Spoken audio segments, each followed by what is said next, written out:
Hi guys, thanks for tuning in. We have Joseph Marashlian, founder of Titan Elite, also part of the WiseNuts podcast. We're going to talk about a lot of topics. Stay tuned.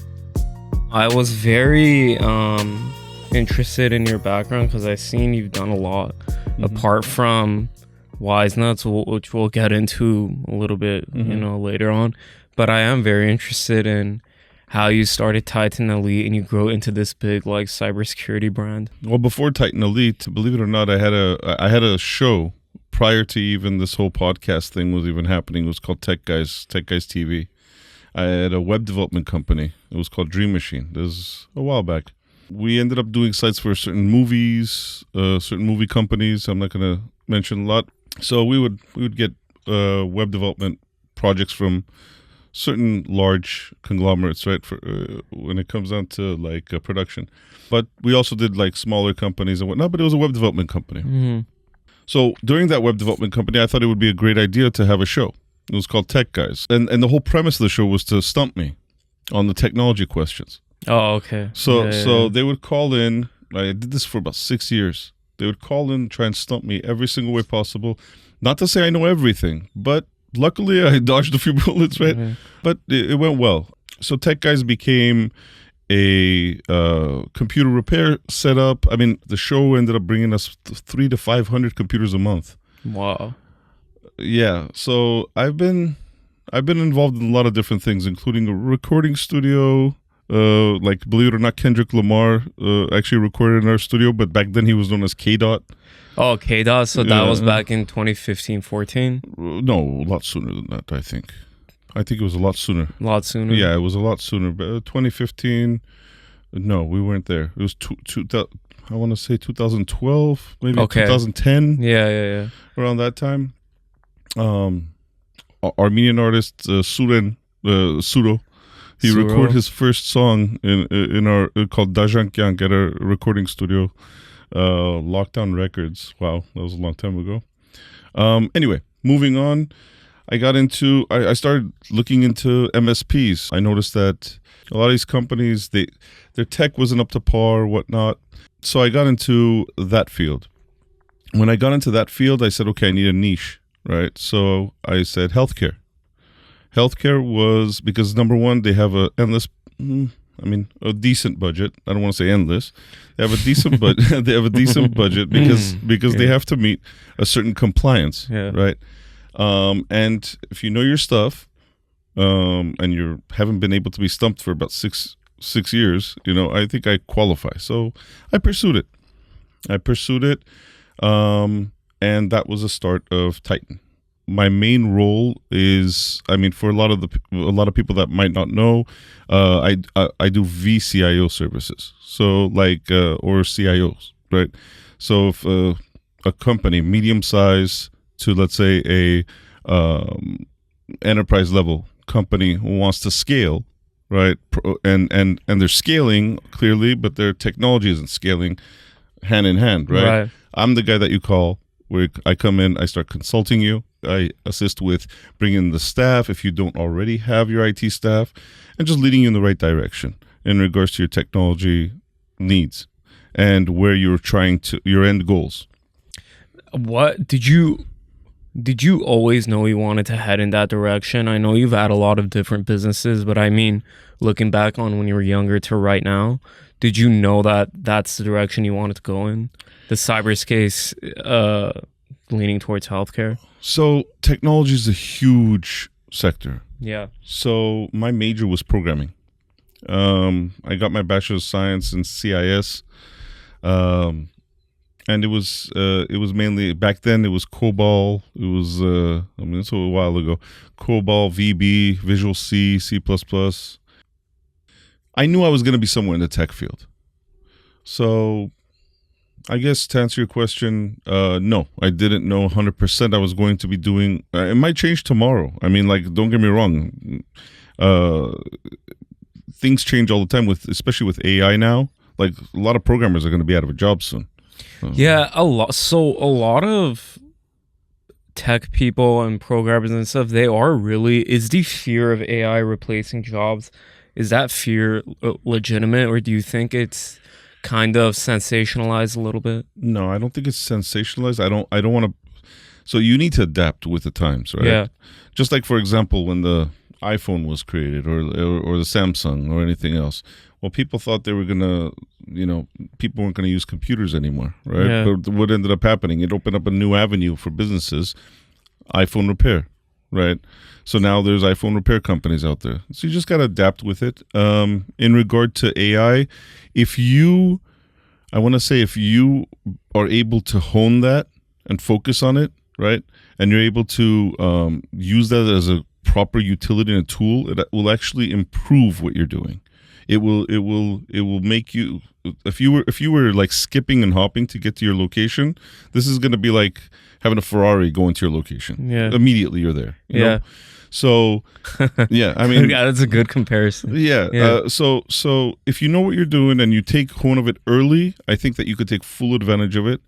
Will people catch on? Yes and no, because there's people that understand it, right? And then there's people that just know that it exists and they just know ChatGPT and that's it, right? So because they don't have interest in that. Some people are mechanics, some people are bakers, some people are something else. So not everyone understands AI the way tech guys understand AI. Of course. So is it a threat? Yes and no. But I believe that it all depends on how you approach it and how you use it, right? What part of it do you perceive it as being a threat? The part of it, if you don't adapt, like if you're a programmer, right? Let's say on the web development side. Right now, there's a lot of apps out there that you can develop an entire site with the functionality on the back end and the front end, right?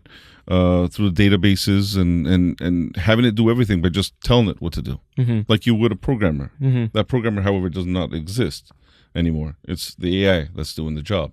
So it kind of puts those people out of work. But if I'm someone that doesn't understand how the logic works at the end of the day, right, I'm going to make a bunch of mistakes and the AI is going to make just as bunch of mistakes because it doesn't know that, okay, you made a username, but you forgot the forgot password aspect of things. Or, okay, you forgot a password aspect of things. What about the double auth, the MFA, right? So there's certain things that the logic, if you don't understand it, and that's a small, very, very minute, right, aspect of things. But if you don't understand the logic of it, you're going to have difficulty programming something the way a developer would actually program it. So I personally don't fear a threat on my end, Mm-hmm. but on the other end, again, it will replace certain jobs, certain programmers that do not adapt. If it's clerical work, right, certain filing. I mean, there's limitations on obviously medical. It's not gonna diagnose you, but it's been starting to do, like, people keep asking it, you know what I mean, and they get a lot of the answers, and it's pretty close. Not a full diagnosis, mind you, but I think it's just as time goes on, it's going to get even more and more advanced, right? Like the videos. Remember back in the day when you had was it Will Smith? Oh, where he was eating the macaroni. There's this meme, and his eyes were going all over the place, and it was made with AI. And then they showed it like 3 years later, and you can't even tell. Yeah. Okay. No, for sure. And then I want to talk a little bit more about your business. Where do you see people making their first initial mistakes when you are creating a business? For example, like you want to scale and you want to get to that next level. What's the biggest issues that you've encountered? Delegation, micromanagement. That's number one. If you don't know how to delegate, then you have a big problem. If you think that you're going to be able to handle everything from the marketing to the actual and have time, you're not. You need to find the right help. You need to find the right people. You need to be able to delegate that. And if they fail, if the person you hired fails, that's on you. That means you haven't trained them properly. So that's the first thing. The second thing is micromanaging it. If you're hiring someone and you're training them, better trust them enough. And and don't quit. Like, the laser focus is what's important at the end of the day. If you don't have that laser focus to accomplish, just hone everything out and just accomplish the goal. Look at the goal. Look at your milestones. Look where you're going to be in, 6 months, and then a year, and then 2 years, and hit those goals. If you have that laser focus, if you disappear for a little bit and you have that laser, when I say disappear, meaning like from everything that's distracting and just focus on that, you will reach that milestone a lot quicker than you would if you messed around and like didn't focus on it as much. If that makes sense. Yeah, absolutely. But delegation is key for growth, I believe. So one thing that I always wonder, do you think as like a successful business person yourself, is this these traits that you have to have, delegation, laser focus, do you think it's something that you were inherently born with, or have you taught yourself? It's a learning experience. Okay. I think the drive is what you're born with. I think in some cases, the drive, the not just wanting it, but like being stubborn enough to do it. But you could learn that too. I mean, I just think the whole thing is a learning experience, honestly. But there's nothing that school's going to teach you, in my opinion. What do you mean by that? What I mean is not the knowledge that you're going to gain, but real world experience, I believe, is a lot stronger than let's say, I want to become an entrepreneur and I'm going to go to school to, get a master's in business and try and pursue, a business from what I learned in college. Yeah. I just think times change, and your degree does not keep up with you. So do you mind if I could push back a little bit on that? Of course. I do agree with you to a certain extent, but it's hard for me to fully agree with you. Let's say you are in a business program, you're kind of in a hub of other people that want to do the same thing. Don't you think being in an environment like that is going to promote growth, whether you doing it on your own? Because most people, let's be honest, will not do it on their own. They need like an external force pushing them, which could be the debt they're paying, their professors, whatever it may be. Of course. So that's very fair. So what you're talking about is networking at the end of the day. Yeah. Okay. Networking doesn't have to be done in college, right? Because everybody's still learning. I mean, don't get me wrong. You're going to have the people that are also in the same wavelength, right? That are trying to discover things as well. Fine. Facebook, whatever. It started in which school? Facebook did start. Zuck started that in Harvard, and then Well, the two brothers, right? And then he stole it from them. And then he stole it. Yeah. Okay, yeah. so the Rowing brothers. Yeah. So there we all saw the movie. So that's a perfect example, right? So it was a group of people that came up with an idea. He ended up being, let's be honest, what he is, and he took that idea. So that was done in college. He left college, and then he pursued whatever he pursued. You can make those same network connections, with in other areas, in other places. For example, you know very well about the WiseNuts podcast. Yeah. Okay. So I mean, as I was saying, shout out to you guys. I've been watching since 2020. So yeah, I appreciate it. Thank you so much for the support. Yeah. So like for example, the WiseNuts podcast is shot at the Glen Arden Club. That is a cigar lounge, right? You don't need to smoke cigars to hang out at a cigar lounge, believe it or not. But the connections that you meet there, right?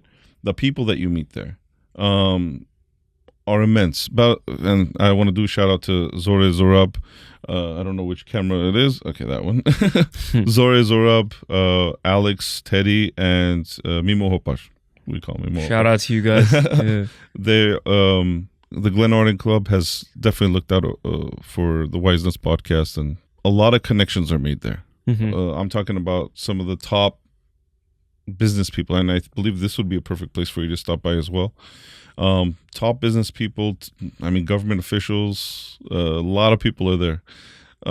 But you could also have that as a connection instead of the schooling. I'm not saying school is bad. Yeah. It's just in regard to connections, yes, school can provide that. But I believe that the life teaches you a lot more. That's what I think. No, I like that. Yeah. How do I say this? When you want to scale from one level to the next, so I know we talked a little bit about delegation and hiring the right person. What else do you think is like the top thing that holds people back? Doubt is another thing. Finance. If it's finances, I mean, you gotta reinvest in your company. If you start pocketing the money and not reinvesting into the company, you're gonna run it dry eventually. You're not gonna scale it. Is there specific? I mean, I believe each scenario is different. Marketing is also important. I mean, if we could go into every avenue. Like, let me put the example on myself. For example, with my podcast, which I love doing, there are some ways that sometimes I'm like wondering, where is the growth here? Where is the growth here? The growth happens, but it's at a slower rate than I would like it to be. And I'd like to scale it faster. So that's why I'm kind of asking a little bit How long for has myself. it been? Year and a half. A year and a half. Okay. Well, I mean, it all depends. You start understanding, I guess. So the WiseNuts was around for 6 years prior to me, right? The guys were actually having fun with it. They weren't focusing on crazy growth or anything like that. It's been this year that we've been focusing on growth. So what did we do? We changed the one camera angle. We changed the topics. We changed the guests. We changed what people. I mean, what people think about you doesn't matter. You know what I mean? You got to get more interesting topics if it's specifically for your podcast, right? Got to get more interesting topics. You got to get, just great editing, attention grabbing, controversial. Yeah, big on controversy. Yeah, they love that. Ali. Yeah, Ali. That thing blew up, right? Well, I mean, what else? You got a Muslim and a Jew going at it, right? So, that was gonna hit hard. So we knew that, right? We know that the Muslim girl that we brought on. Yeah, I forgot her name, but Talar, I believe. Talar, yeah. Yeah. So Arno actually. They were in Armenia at that time, Arno right? went to Armenia. Edgar was. I know Arno. Yeah, Arno and Edgar were there interviewing her, and when they were in Armenia. Yeah. Edgar's now in. He lives there permanently. So, yeah. So, for example, we got so much pushback on that before people even knew what we were going to talk about or what the subject matter was about. We had pushback on it. They put up a picture. You've heard our theme song. Yeah. They're trying to divide us, but that's our theme song. So Arno decides to take that picture, put the theme songs next to it, and then post it up as if they're trying to divide us, blah, blah, whatever. So people start saying, "Oh my God, you guys are interviewing this Muslim girl. She's trying to influence everybody as if her conversation is going to influence everybody else. They're going to convert to Muslim all of a sudden." Yeah. BS. We bring guests on that we don't just agree with. Okay, we bring guests on that have opinions. I mean, the last episode that we had a guy that was dating a trans girl. Yeah. And you guys aren't scared to grill into people. Well, of course not, because what's the point? It's got to be real. Yeah. If it's all scripted and everything else, okay, we do pre-recording as well. But if it's people sense fake. Mm-hmm. People definitely sense fake. They notice when something is fake. They call it out right away. Even in the comments, you notice it. Yeah. Yeah. Yeah. So when you got that going on, the realer you are, the better. Yeah. And don't be afraid. Just give it all. Open up. So I don't know if it's your demographic, the Nelk boys. No, they're not. I mean, I think they're for younger guys. Well, I mean, the Nelk boys. Honestly, that's not a dig or anything. Oh, no, yeah. Not at all. Yeah. I mean, we've heard of them. We've seen their stuff, but honestly, the questions they ask is so primitive. No, I know definitely now, but in prior couple of years ago, they do a lot of work with Dana White, who I really look up to. Kyle, one of the Nelk boys, I remember this specifically. He was like, how do you push through kind of the bullshit, the criticism people throwing slings at you, and then Dana White is like, as you are in this business more and you get older, you literally have like, you don't care anymore. Yeah. Does it just melt away as you get older? Because I'll be honest, I do kind of have that fear sometimes of, if I say this, what's gonna happen? I do think that like I do overplay it in my head at times. Yeah, that's normal. So you end up growing thicker skin, right? In the long run. So, I mean, you shouldn't care what people think. Right. At the end of the day, whoever knows you knows you. Mm-hmm. You know what I mean? And there's a lot of people that pretend to know you and they're really fake. They're not real. You know what I mean? They're around, you know?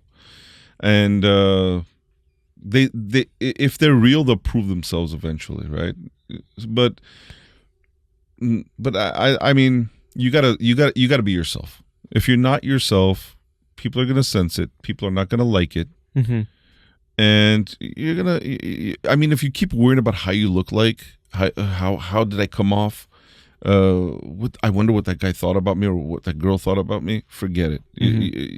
You got to just let that go away, mm-hmm. and just focus on the subject matter.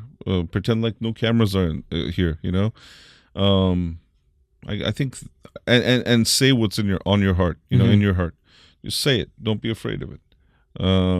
Like the Nelk boys. Honestly, didn't they have an interview with Netanyahu? Yeah, Netanyahu. You just see how they pulled their leash?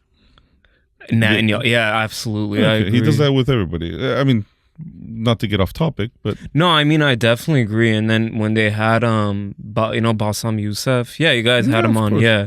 No, we haven't had him. Have we? I Bassam saw Youssef? a picture though. Yeah, I took a picture with him. We haven't had him on yet. You haven't had him on yet, Yeah. but when the Nelk boys had Netanyahu on, they had like big backlash, and I think it was warranted because their questions were like ridiculous. Of course. And then when Bassam Youssef came, he knocked it out of the park. He did a great job on that. So I would agree with that. So yeah. No, there were definitely softball questions, and I mean, you have a what do they call it? A war criminal that's sitting next to you, and you're not even asking them the right questions. I mean, if that was us, I mean, I'm sure we'd get backlash by posting a picture before anybody even watched it. But yeah, we would definitely. But then again, we don't want to kill ourselves. You know, we're healthy. What is that? I'm not suicidal. That's what everybody says, right? There you go. Have you ever worried because you mentioned like safety. Have you ever worried for your safety? Yes. Not so much. That's something, sorry to interrupt, but something that I do appreciate with the WiseNuts. Do I agree with everything you guys say? No, of course not. But when I think these guys are real. I don't even think you're I would call you kind of journalist too, because you really will grill into somebody. And I think that's very brave, but that must have to come with some type of repercussion. And that's why I wonder about safety. Does that ever... children's safety primarily, but I mean, we have precautions for that too. In regard to safety, yes.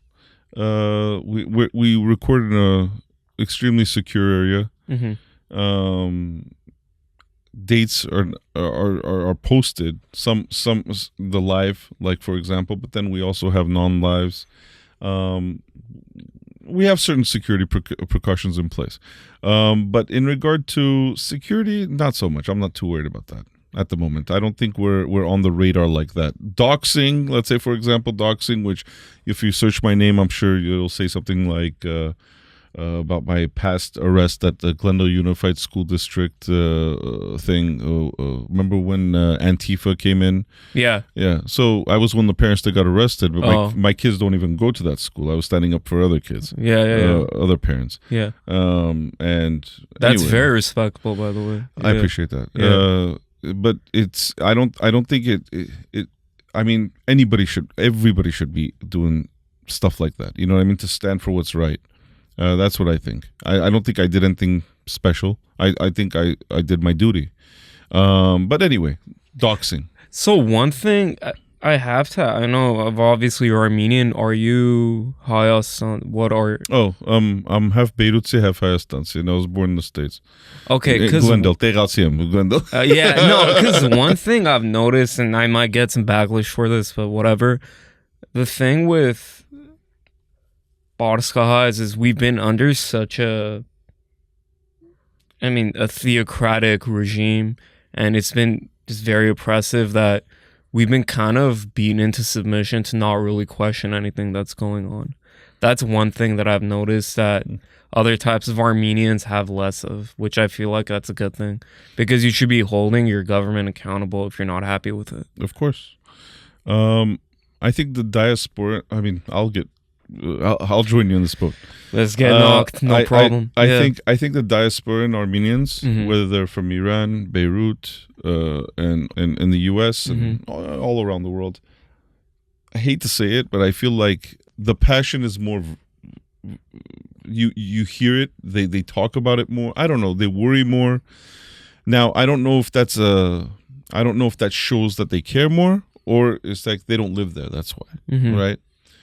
So it's a hard comparison, but I get what you're saying. Beirutsis, if you look at Monte Melkonian, for example, right, from Los Angeles, he got up and went, and what did he do? Just changed everything, right? Look at our guest that we had to take down, Hampik Sasunyan. We interviewed him in Armenia, and he's also from Lebanon and was in the States. And then what did he do? He took action. He took out a Turkish consulate. He's been in prison for 40 years. You know what I mean? I'm not condoning violence. Yeah, of course. Obviously. However, these people are the ones that are doing like more of the action, if you notice, instead of just the talking. Yeah. Right? So going back to Hampik, a lot of people didn't realize that we uploaded this video of his interview for about 10 hours. This video got like 20,000 views on YouTube in a matter of literally like 10 hours, maybe even less, way less. Wow. And we had to take it down because there were certain things that were said that might have endangered his life. Not might have. It was a request by them, not by the attorneys, not by anything legal. Even the attorneys were nice, and they said, listen, you could do whatever you want, but here's the information. And after reviewing the information carefully, we had to take it down. Okay. Because it wouldn't set well with us, you know, if something ever happened to a national hero. No, absolutely. Yeah. And because of one, podcast. No. It would really suck. But yeah. So going back to your question, I think you have a point. What do you think is the most important thing to stand for in your life? Family. I'm just saying what comes to my mind first. Stand for family.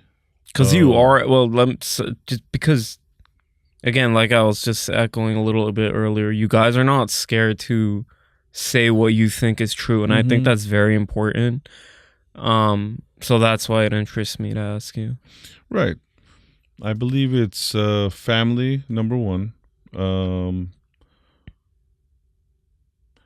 That's pretty much it, man. It comes down to family, and you're like, if anything happens to me, I really don't care. Yeah. It's at the end of the day, you care about your family.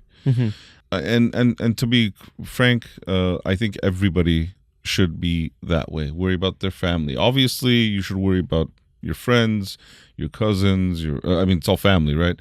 But whoever you consider your tight-knit family, whether they be blood or not, that's what you need. That's the main thing you worry about, you should be worried about. But in regard to questions being asked or whatever, if someone's going to get upset, let them get upset. What are they going to do? Like, if they do something to me, let's say, is that going to change things? It's not going to change anything. What was said was said. What was asked, I mean, it had to be something true then, for them to be that upset to do something. So that's what I think. Where do you stand on like, do you believe in anything? Do I believe in anything? Yeah, like religiously. Yeah, of course I do. I'm a Christian. I believe in Jesus. Yeah. Jesus is Lord. Jesus is God. And believe it or not, me and my father used to argue a lot about that because my dad is religious, extremely religious, right? Yeah. But not to the point where it's like weird. You know what I mean? There's a fine line, I guess, for some not. But he was religious, and me and him and I would always have arguments in regard not like bad arguments, like just conversation, but arguments. Mm-hmm. In regard to like, okay, if God exists, if God was real, or why would he put us all through this if he already knew the answer? Because God knows everything, right? So he knows what the outcome is going to be before it even begins. What is he doing? Is he wasting everybody's time? Is he wasting his own time? Was he bored? So these are the type of questions that I ask. But lately, especially after this COVID and what we're seeing now with the active genocide in Gaza, for example, and everybody's like, just, you can see what real evil is, right? So if there's that evil, then there must be good. And then you start looking at scripture. I'm not an expert in it, as I should be. I should be, but I'm not. And that's another thing I think I'm going to be taking on a lot more. Arno has been starting to really get into it. He's been referring to it more from what I've seen. He's been mentioning it here and there more. Yes. Yeah. So he's getting into it, and he's a little bit ahead of me, but I'll catch up. But after seeing all this stuff, if you notice, a lot of people are starting to turn more religious. A lot of people are turning, Especially they're saying a lot of younger guys, like 18 to 25 years old, a lot of them are turning towards religion now. Yeah. And I think that's perfectly healthy, man. Yeah. I think it brings in family values. It brings in the nuclear family, what a lot of things that are missing right now. You know what I mean? So I look at that as a positive thing. So I have a question. When you were arguing with your dad, was he, at the time, were you like not a Christian and he was a Christian, or you both were? No, not at all. I was never not a Christian, but I mean, in the eyes of a Christian, you have to do what you preach, right? Yeah. So it wasn't like I was completely atheist or whatever, but I had lots of questions. And then the arguments would be, okay, if this, then why this? Mm-hmm. And it was just questions. I'm the type of person that questions just about everything. Mm-hmm. Okay. Yeah, I could tell. Yeah. And a lot of people call me conspiracy theorist, but I mean, it's been a pretty solid score so far. I want to ask a little bit about faith, because for me personally, I was actually, so for me it's kind of interesting with regards to faith. I kind of like grew up in the church, and then when I was 16, some things happened that I was just really questioning God's like validity and existence, and I kind of stopped believing, and then I was agnostic from 16 to 27, and then last year I accepted Christ. So it's been fairly recently, I would say, but I think for me, because I do wonder like why other people have accepted Christ. For me, I just saw how truth being subjective is just, I just don't think that's possible for truth to be subjective, like ultimate truth. And then I looked into the like validity of the Bible, specifically the resurrection and how much evidence there are, and all the manuscripts and everything we have. That's what made me believe. Did you always kind of believe, or did you reawaken in faith as you got older, or did something else happen? Because I used to really believe in a lot of other things. Like I believed in a lot of Eastern mysticism, things like that. But yeah, that slowly started falling off when I started searching for evidence. Yeah. Christianity stood head and shoulders in evidence over other religions. So my story is similar to yours. Yeah. So believing, I went to Sunday school, did all that, and then fell off a little bit because, you know, started asking those questions, which were fair questions. And then I got reintroduced, kind of like it just hit me again, like just like how it did with you, because everything. When was that? I want to say 2 years now, maybe. Oh, okay. Yeah. Nothing. It's been stronger this past year. Okay. It's like it's almost like a signal's being sent out. You know what I mean? And everybody's just, whoever's gonna pick up is picking up. I think God is really reaching out to people. I think that's definitely the case, in my opinion. Me too. Yeah, I agree. Because it's kind of weird that like everybody at the same time. It's either that or our algorithm's all messed up, man.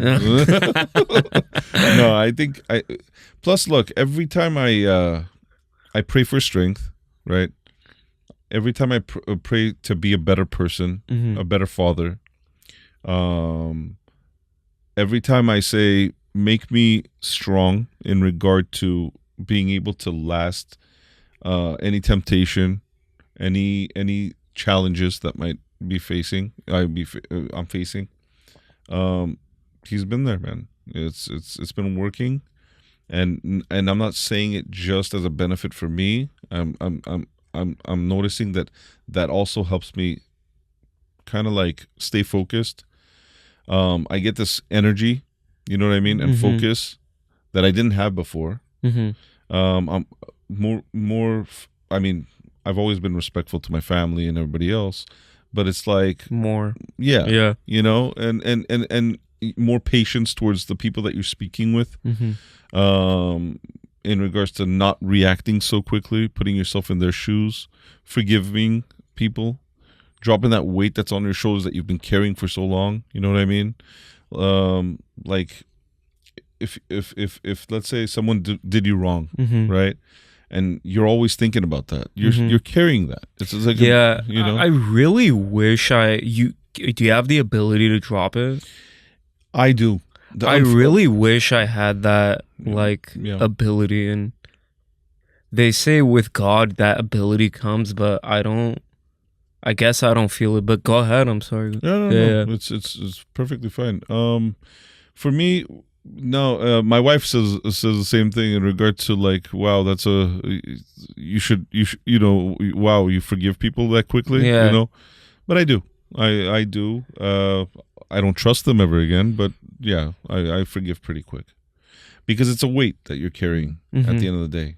And if you have a bunch of those, it's better just to drop it and to move on and to not look back, in my opinion. I definitely agree with that. Yeah, some things like one thing that I wish, because I see a lot of people who have faith have this, and that's something that I lack. I don't know. I have some, I hate to say anger towards God for not feeling this, is that people feel like growth in themselves when they have faith in Christ and faith in, like, kind of you have growth. There is a lot of times where I feel so dormant and I don't have growth in myself, and I feel like, what is it going on with me that like other people are able to grow in their faith when I'm not able to grow? You know what I mean? If that makes sense. You have to trust the process, I think, in my opinion. Things aren't going to happen when you want them to happen. Yeah. That's not, I don't think that's how it works. I think it's just, keep in mind, I think God is also building you to again, I'm no expert, but I think God builds people to become the strong individual when they're ready, good and ready. You know what I mean? Like, you might want something right now, you might get it, and it might be your downfall, you know? And I believe that God knows when, because God knows when you should have what you are meant to have. So, like, it's not your timing, it's God's timing. Yeah. And whatever's meant to be is gonna be. I know these are all cliche, but it's cliche for a reason, though. Yeah, but because honestly, why would people keep saying the same thing? Or else everybody's gonna keep saying 6ix9ine and Ali, you're a nice guy. Like that fades away, you know? Yeah. So like it's cliche for a reason, but it's honestly, I believe it's like something might happen where you weren't even expecting it, and a door might open up just out of nowhere, and it's like, holy crap! Like this opportunity just came out of nowhere, right? And it was much better than the opportunity that you thought you had. Yeah, I do believe that. So shout out Lillian Tomasian. She's taught me that. Yeah. Shout out to you. Yeah. Awesome. Shout out to you. I don't know. I think faith is very important. Faith is very important. And if you don't want to share, that's fine. But what do you struggle with most? For me, I'll be like lust is probably it's probably the biggest thing, like controlling that, having that urge but controlling it. That is probably something and you see it a lot in the Bible with a lot of these like male figures in the Bible. A lot of them, their biggest issue was controlling their lust, and I feel like I can really relate to that because that's my biggest thing that I struggle with. Yeah, lust. I don't know. I'm sure I have my vices as well. Yeah. I don't know which one's the worst. How about that? Can I say that? No. I don't know. I honestly don't know. I haven't thought about it. I think I'm gonna have to think about that for a little bit, and then I could text you, let you know. But right now, it's not coming to mind. But lust could be one of them. Yeah. I mean, I'm married. I have 2 beautiful daughters and a beautiful wife. Yeah. But I mean, I guess it could be many things, right? Gluttony. No, it's never enough. You know, when you're making a certain amount, let's say, and you could settle, you're like, but that's also, it's not because of the money aspect though. At that point, it's because of how far you think you could reach. You know, because money's boring at the end of the day. Honestly, if you ask me, I mean, I think it's just a tool. If you have more of it, you have a better tool. You know, if you don't, then work to buy that tool. Yeah, you know, get that tool. No, I agree with that. Yeah, but at the end of the day, some people would confuse it with greed, but I think it's more power, maybe, but not in the negative sense. Like, I feel like there's a big difference between power and influence. And I think those that want to gain power, they just care about themselves. But if you want influence, I think you're in it for better reasons. Of course. Yeah. Of course. Unless you're Israel. Okay. That one, yeah. Amen. Yeah. Oh, yeah. Next question. Yeah, okay. We can really get into that. No, man, we could get into it. Go ahead. I agree with you 100%. Yeah. I mean, it is a genocide by all means. Yeah, I mean, where do you want to start? Who do you vote for, if you don't mind me asking? Me? Yeah. I voted for Donald Trump. Yeah, same here. Yeah. Aren't you disappointed? Very. Okay. Yeah. There you go. Like on one of my on one of the podcasts, do you hear what I said? No, what did you say? Yeah, like, you know how he was saying he's draining the swamp. Yeah. Yeah, the only swamp he drained was Netanyahu's balls. So I got a lot of pushback on that. Yeah. But a lot of people thought it was funny. No, man, I thought he was the outsider. I thought he was going to be the outsider because both the Bush family and the Clintons and all these other guys, not to get too deep into politics, but they were both against him, right? So I'm thinking, oh, wow, okay, this guy, you know, he must be an outsider. You know what I mean? Maybe he wants to keep his name up there, you know, like he wants to have a legacy, leave a legacy. Ended up being, you know, a bitch. No, I definitely agree that unfortunately he really dances to every step. So, unless he's playing some 4D chess, which I don't think that's the case. So, no. But you know what? I don't care what type of chess you're playing. All those kids dying. I really think the world will look back on this, and for sure, it's just devastating. All the people being senselessly murdered. I mean, yeah, this is a genocide, and I honestly cannot. As far as opinions go, I respect everyone's opinion, but I honestly cannot understand the thinking process to think it's anything but a genocide, because it is. Yeah, there's nothing it can be. I mean, they admit to it. Like it's to a point where they're just like straight up admitting to it. I mean, their own newspapers are saying 85% of the deaths in Gaza were innocent women and children. Yeah, I mean, blockades, starvations, like it's insane. Killing hospital aid workers that are going there. Double tap. Yeah. What's double tap? So they shoot a missile. Yeah. Right, and then after shooting a missile, rescuers come in to try and save the people, and then they shoot a missile in the same spot again. Wow. Yeah, they did that. I do hear about them going after them as well, but I didn't know that's the specific way that's called double tapping. That's I think against.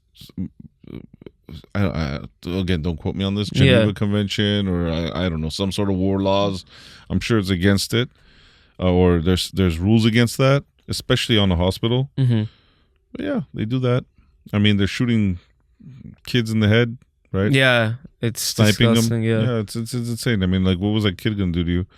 But whatever. And they're they're also going after the Armenians too that are in Jerusalem. Of course, they spit it's so on them. Sad. Yeah. And then we're being nice. We're saying is Israel, and we're saying Zionists. But I mean, I don't know any Zionists other than the evangelicals, that are not Jewish, right? So you got that too. Now, does that mean all Jews are bad? Absolutely no, of course not. No, of course not. Of course not. No. It's just we could criticize the United States. We could criticize the president. We could criticize other countries with no problems.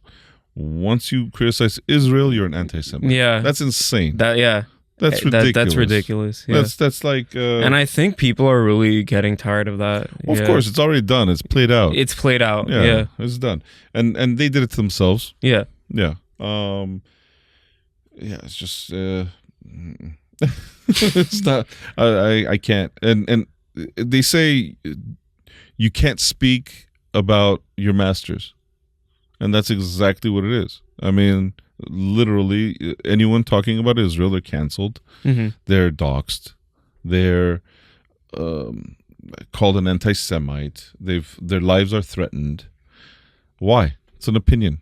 Freedom of speech, right? I have my opinion. You have yours. Does that mean I hate a certain type of race? No. So do you think they'll ever be like, because they talk a lot about a two-state solution, do you think that'll ever come to be? No. Not with Israel around. Do you think it'll just be wiped out completely? I think they're going to wipe out Gaza. I think they're going to... That's what I mean, wipe them out completely. They're going to wipe them out. Would I like a two-state solution? Of course. Anything with peace right now would be amazing. Anything with children not dying would be amazing. But is that going up? And not with Netanyahu in power, I don't think. I mean, that guy's just been bloodthirsty since day one. Every single country he's talked about. Iran, Iraq, Syria, what else? Libya. Look how many places have been toppled. He's been thrown. The United States and the Middle East have been in conflict mostly because of him. Of course. Yeah. We're their lapdog. He says. Absolutely. Yeah. So, of course. I don't know. Too much lobbying money. And too many plans. Not just AIPAC. There's a lot of... There's a lot of organizations that they have, I'm sure, but we've definitely been infiltrated. This country is completely infiltrated by the Israeli lobby and Israeli government. There's no way. Look at Ted Cruz. Is it because we're not because it's not registered under a foreign entity? Is that why? Of course. Yeah. So when the last president that tried to do that, what happened to him? Kennedy. Yeah, shot him when he tried to denuclearize.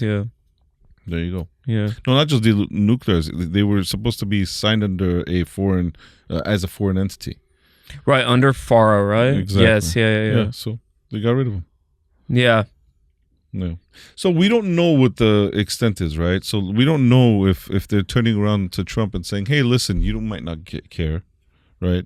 Like going back to the topic of what you fear or what people fear. They might have even done this. They might have gone to him and said, "Hey, listen, you don't care about yourself, but your grandchildren." You know, I mean, is that hard to believe? We don't know. We don't know. But does that mean we have to stay quiet about it? I don't think so. I think people are like, I hate the whole idea of, oh, well, we can't do anything about it, so we shouldn't talk about it. Yeah. I hate that. I can't stand that. It has to be like, bro, talk about it. At least you're doing something. You're talking about it, causing attention. Maybe you might spark something in the right individual that's going to do something. Yeah. You know, Tupac said it best at one point. He's like, I won't be the guy that, what is it? I won't be the one that changes the world, but I'm going to spark the brain that does. Exactly. Yeah. So that's exactly the same thing. So if you stop talking about it, it's just going to continue. Right. So everything we're doing about it, or talking about it, whether it be talking about it, discussing it, blogging about it, I don't know, IG memes, I don't know. It's still at least there's some conversation happening. Yeah, it's hurting feelings, but at the end of the day, can you call us liars? You know, are they not committing a genocide? You know? No, I definitely do think if the world is saying it now, but I think the world will look back in a couple of decades and our grandparents were saying it. Like, why? How did we not do anything to this? Our grandparents were saying it, and we weren't listening. Really? Of course. Okay. How many grandparents do you know in Armenia would? I don't know because I didn't grow up really with my grandparents. Oh, so okay. Yeah. There you go. So one thing I want to transition to. This is something I've been thinking about for some time. What are your biggest insecurities? My biggest insecurities. Wow. Good questions. Thank you, brother. That means a lot coming from you. I appreciate it. Big insecurities. What is my insecurities? They used to be not being liked by others. Mm-hmm. They used to be that. Meaning, I used to care if people disliked me. Now I don't care. Mm-hmm. I think that comes with age. That comes with maturity. That comes with experience. Sure. But what are my current insecurities? Jeez. That's a good thought, man. You stumped me. I have them for sure. I just haven't thought about them. Does it manifest in your daily life? No, because I'm so look. I focus. Mind you, I have so much room to grow. I'm not up here. There's so many people that are much higher than me. I'm getting to where I need to get to still. Okay. So so because of that, I'm continuously focusing on making it better. Mm-hmm. So I don't have the time to think about what am I insecure about? You know what I mean? Like, I don't know. I've never thought about it. I worry about, okay, my Amex bill is freaking X amount right now. And you cover it at the end of the month, right? Yeah. The platinum card or whatever. Big gold boy card. problem, big baller problem. Yeah, so it's like, I'm thinking about bills. I'm thinking about improvements. I'm thinking about buying new properties. I'm thinking about other things. You know what I mean? So insecurity, I don't know. That's another one I gotta text you. Because honestly, insecurity. It was people, what people think about me. So I feel like, it was, but you really worked on it seems like. Yeah, I did. Do you think this is something that recently you got over, or it's been a while? No, it's been a while. I had tech guys. Remember, people were calling and... Yeah, for 6 years they called you. And then as I stepped away from the limelight, not that it was a big limelight, it was very small, but I guess caring about what people thought came back. and then getting back into the whole podcast thing, that kind of started making everything else go away. You know what I mean? Like, I don't know. I haven't really thought about it much. Good question, though. Stump me on that. Mm-hmm. Mine, I would say intelligence and relevance. Intelligence and relevance, yeah. Yeah. So I kind of, I guess I don't view myself as like an intelligent person. So that's something I always think that I lack. And then relevance is... Well, what is an intelligent person? To me, yeah, someone that the rate at which they understand things, it's quick, and they're able to put that in action. What if it's something that is more relatable to you? For example, if I start talking to you about medical stuff, that's knowledge, clearly. If you don't have the knowledge for it, I mean, would that be versus, let's say, something that you're good at, that you understand, right? What I mean is, let's say you open the book of, because I wasn't good at this in college, statistics. I got like a C in that class. I wasn't good at it. Statistics, the rate at which I was trying to understand what was going on was much slower than other people. Okay. So I think these types of experiences, and maybe it's wrong, that's what has made me believe I'm unintelligent. And then yeah, go ahead. But then, sorry, but then, isn't there something else that you catch on quicker than others?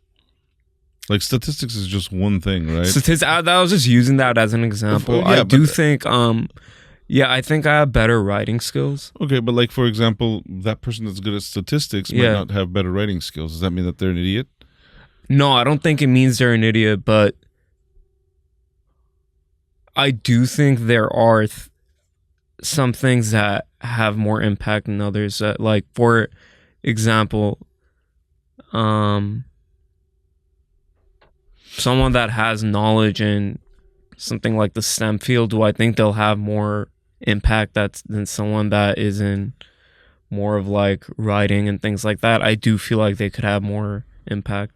I could be wrong because, you know, Jordan Peterson is definitely more in the humanities, and he's really impacted the world in a good way, in my opinion. But you have people that are like creative geniuses, for example, right?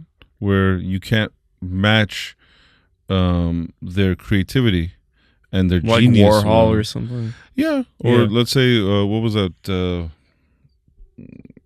Certain pianists that were deaf. Beethoven, right? Was he right. deaf? I don't know if he was deaf, but he was a master at what he did. Okay. But was he good at statistics? Yeah. Right? I guess, okay, so I guess to extrapolate that a little bit, I haven't found what I'm completely intelligent at yet. So that's why I feel it's that always lack. A learning process, though.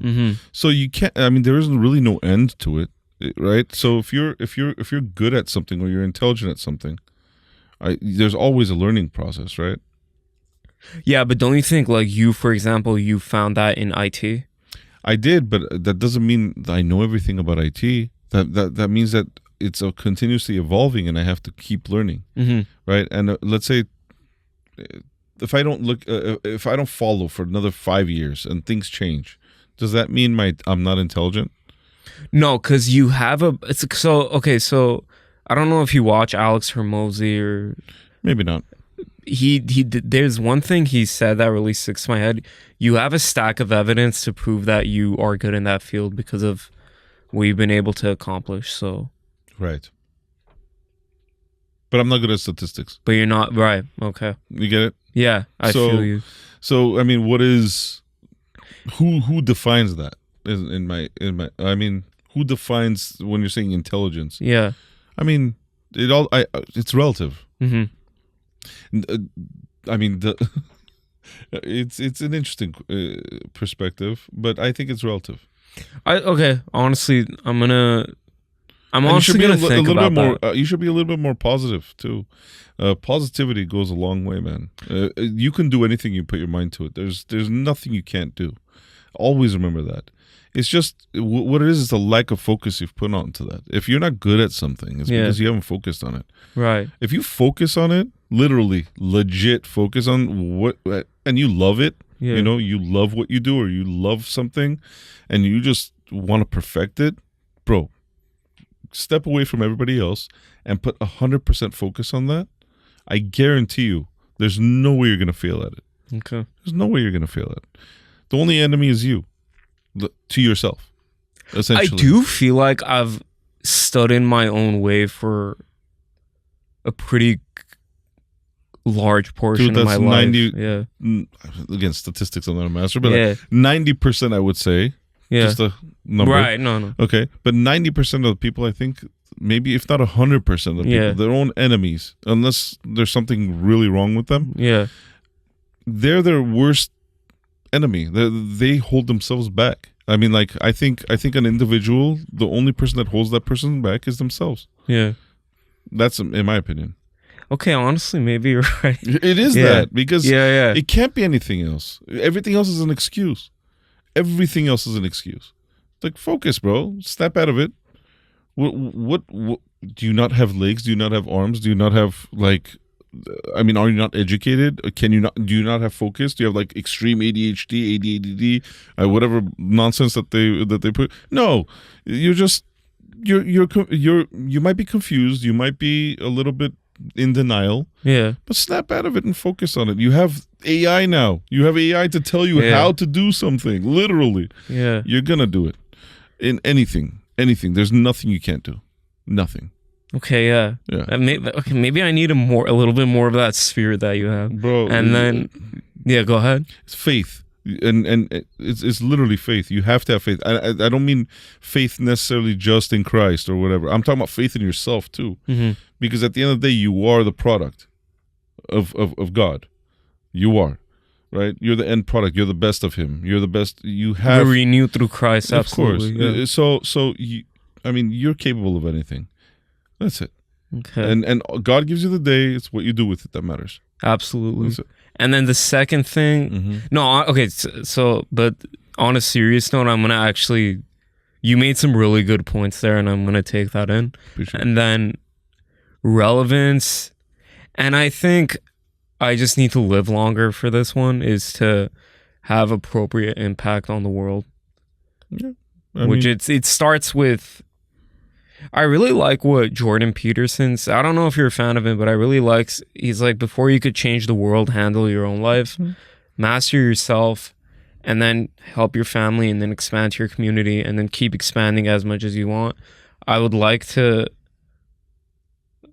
leave a positive impact on the world, but I haven't gotten there yet, so that's why I say relevance. But I think for that, I might need more time. How old are you? 28. Okay. No. I'm not saying it. Yeah, no, go ahead. Okay. Yeah, go ahead. You have your whole life ahead of you. My recommendation, again, this is just a recommendation. Yeah, focus on yourself, doing what's right, positive. Do positive things, right? Pursue whatever you are going to pursue. Perfect yourself first. Get everything, and you're gonna make the impact. So I have one of my clients, Western Drug Medical Supply. I don't know if yes. So Jack Urajan, right? He is amazing. He started that company. He grew that company into a huge corporation. They recently sold to Stance Health Solutions. Well, SGDME, which is now Stance Health Solutions. So the guy, he's building things in Armenia. He's literally with COAF.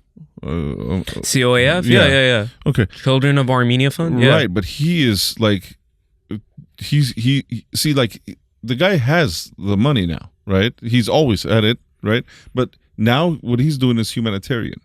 So, but look at what stage he is in his life. You're at 28, okay? How old is he? He's an old man. He's 60, maybe more, 70, 80. Yeah. But what I'm trying to say is, I mean, he's just one example. Mm-hmm. There's so many people like that.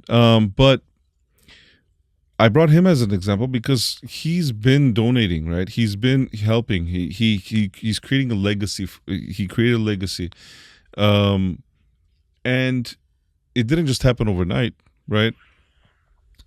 He built his empire, and then after building his empire, he would be able to afford to be able to do something like that. Where now he's helping the less fortunate. So, and people are swearing by him. I'm sure. Why wouldn't they? As they should. But I think everything in its time. So my recommendation to you is stop preoccupying your mind in regard to leaving my legacy, leaving this or doing that, or in regard to